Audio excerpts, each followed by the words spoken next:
Nauwi sa tulakan at batuhan ng cleaning operation sa mga bahay sa Nia Road, Quezon City.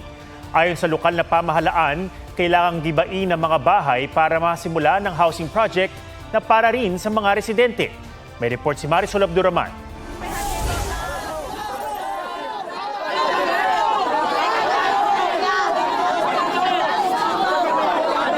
Nagkapit-bisig kanina ang ilan sa mga nasunugan sa Nia Road, Quezon City.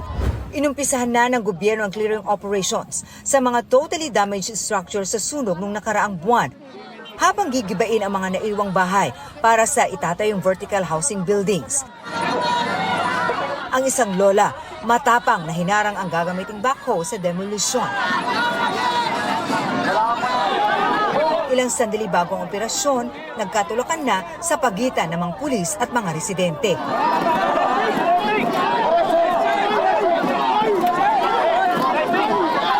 Hanggang sa nagkabatuhan ng bote at mga bato.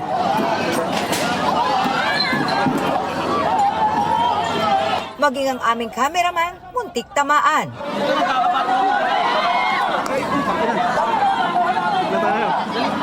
Tila may mga nakuyog pa sa gulo.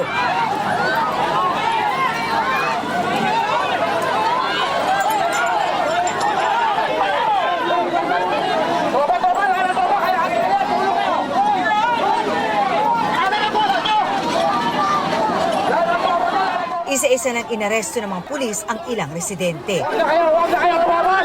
Huwag na kayo lumaban! Huwag na kayo lumaban! Huwag kayong makialam! Lahat na makikialam nito, aarestuhin namin!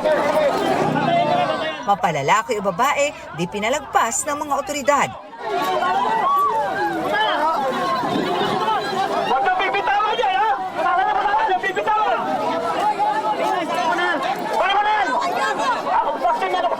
Human rights po ba to? Na matatawag? Pag yung mga taong taga-squatter walang karapatan, pag sa gobyerno dapat sila lang yung pakikinggan? Ayon sa Quezon City LGU, target matapos ang in-city relocation housing project bandang December 2027. 6 na gusali ang itatayo riyan na mismo mga residente rin ang titira. At sa census ng LGU, tinatayang mahigit 2,300 illegal settler families ang makikinabang.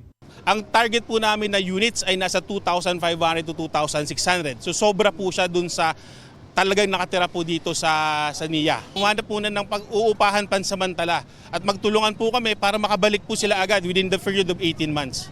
May rental subsidy naman na raw silang ibinigay noon. 60,000 pesos para sa mga may-ari ng bahay at 35,000 pesos para sa mga nangungupahan.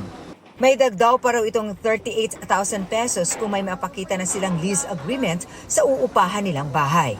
Hindi po rental subsidy, sinungaling tong ano na to.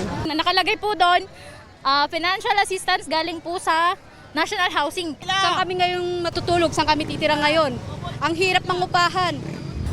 Sabi ng Quezon City LGU na ipaliwanag sa mga residente na para sa rental subsidy ang mga natanggap nilang financial assistance.